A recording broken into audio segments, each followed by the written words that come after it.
नमस्कार किसान साथियों, स्वागत है आपका यूथ एग्रीकल्चर के एक और नई वीडियो में। किसान साथियों, मैंने पहले ही आपको बताया था कि इस साल भिंडी का रेट काफ़ी अच्छा रहने वाला है और जो किसान बंधु इस साल भिंडी की खेती करेंगे वो भिंडी की फसल से निराश नहीं होंगे। वही हाल है, अभी जो भिंडी की रेट है ना 50 रुपये केजी है और 50 रुपये केजी किसान बंधु जो कि 5 कट्ठे 10 कट्ठे या फिर ज़्यादा मात्रा में भिंडी की खेती किए हुए हैं उनको काफ़ी अच्छा मुनाफा हो रहा है। अब ये जो भिंडी की फसल है ना, ये लगभग 5 से 6 कट्ठे भिंडी की खेती यहाँ पे किसान बंधु ने की है और एक दिन रुक करके इससे 1 क्विंटल भिंडी की तुड़ाई हो रही है।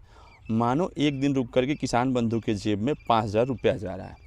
विशेष बात यह है कि किसान बंधु जो भिंडी की फसल लगाते हैं, थोड़ी सी तुराई में उसकी तकलीफ़ होती है, थोड़े से कीट नियंत्रण करना मुश्किल होता है गर्मी के मौसम में। लेकिन अगर हम थोड़ा ज़्यादा एफर्ट लगा करके खेती नहीं करेंगे तो उससे हम ज़्यादा आउटपुट की उम्मीद भी नहीं कर सकते हैं। इस वक्त विशेष बात है, इसमें फल छेदक कीट आते हैं, तो फल छेदक कीट के लिए इमेमेक्टिन बेंजोएट परफेक्ट दवाई है, भिंडी में काफ़ी अच्छा काम करती है। 1 ग्राम 1 लीटर पानी में उसका प्रयोग करना है, काफ़ी अच्छा रिजल्ट देती है। दूसरी समस्या आती है इसमें वाइट फ्लाई की। वाइट फ्लाई के लिए भी अगर किसान बंधु समय समय पे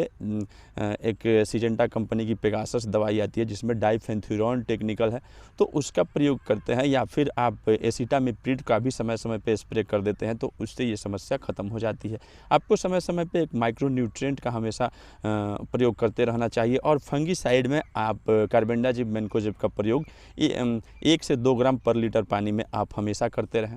तो आपकी फसल स्वस्थ रहती है। जो सबसे मेन बात है वो है सिंचाई की व्यवस्था। सिंचाई इस वक्त जब भी देखें, चाहे 3 दिन में 4, इस वक्त पछुआ हवा काफ़ी तेज़ी से चल रहा होता है तो खेत जल्दी सूख जाता है। सिंचाई की व्यवस्था हमें समय पे करना, सिंचाई प्रबंधन टाइम पे करना सबसे महत्वपूर्ण हो जाता है। जो खाद प्रबंधन हमने मिट्टी की तैयारी करते वक्त किया वो तो किया ही, अभी भी अगर आपको लगे कि हमारी फसल में थोड़ी जान की कमी है तो हर हाल में हमें अपने खेतों में कैल्शियम जाइम हो गया या फिर उसके साथ में हम डीएपी का प्रयोग कर सकते हैं, मिला करके खेतों में छींटा मार दें और उसके पश्चात उसमें पानी छोड़ दें। आप ये लगभग 3 से 4 महीने तक भिंडी की फसल चल जाती है। इस दौरान हमें कम से कम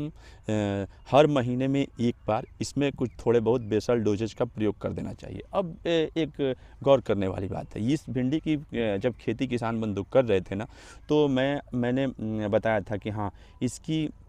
जो इतना घना बुआई हो रहा है उसकी वजह क्या है। अब इसकी बुआई काफ़ी घनी हुई है, जितना बीज आमतौर पे एकड़ में किसान बंधु यूज करते हैं उससे डबल मात्रा में इसमें बीज का प्रयोग किया गया है। ये अभी फसल छोटी छोटी है, पौधे अभी छोटे हैं इसके, लेकिन फिर भी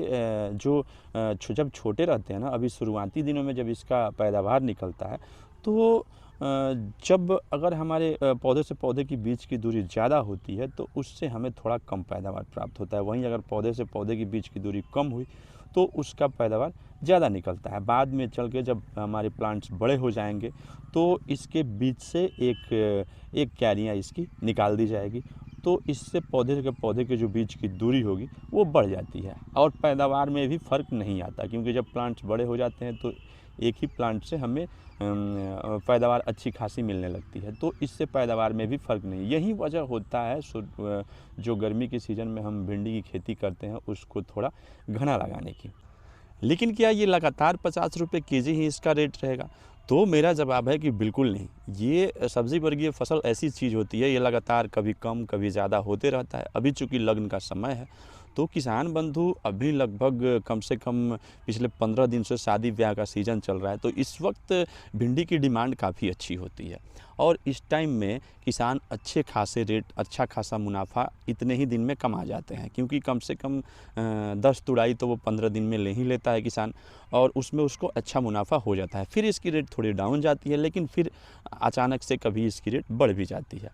तो भिंडी की फसल हमेशा मेरी फेवरेट फसल रही है, ख़ास करके इनकम के मामला में, और इसकी खेती करके लाखों रुपए किसान ज़रूर हर हाल में कमा ही लेते हैं। थोड़ी सी मेहनत लगती है, थोड़ा एफर्ट लगता है, थोड़ी गर्मी की मौसम में इसकी तुड़ाई करने में भी दिक्कत होती है, इसमें कांटे होते हैं, हाथों में चुभते हैं, तो इसके वजह से ज़्यादा किसान बंधु इसकी खेती करना भी नहीं चाहते हैं। लेकिन हाँ, फिर भी अगर हाथों में ग्लव्स लगा करके आप मतलब वैसी व्यवस्थाएं आप रखें कि हाँ, हम भिंडी की खेती कर रहे हैं तो उसमें हमें किन किन चीज़ों की नीड की जरूरत होगी, किन किन चीज़ों की हमें ज़रूरत होगी, और वैसे करके अगर हम अपने फसल को अच्छे तरीके से देख रेख करते हैं ना, तो काफ़ी बढ़िया मुनाफा हमें भिंडी की फसल दे जाती है। अभी थोड़ा सा पछुआ हवा का प्रकोप है, थोड़ी सी इसकी फलन में कमी आई है, लेकिन इस वक्त हमें सिंचाई 3 दिन 4 दिन पे एक सिंचाई कर देनी चाहिए। इससे हमारे फसल में टेम्परेचर जो है ना मेंटेन रहता है, और एक फंगिसाइड का भी प्रयोग हमें अपने स्प्रे के समय में ज़रूर करना चाहिए।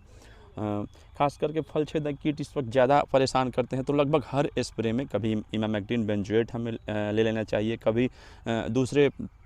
टेक्निकल का भी प्रयोग हम कर सकते हैं, साइफर का भी उपयोग कभी कभी हम कर सकते हैं। नीम ऑयल, अगर हम चाहते हैं कि जैविक विधि से खेती करें तो नीम ऑयल का प्रयोग हम अपने खेतों में करेंगे,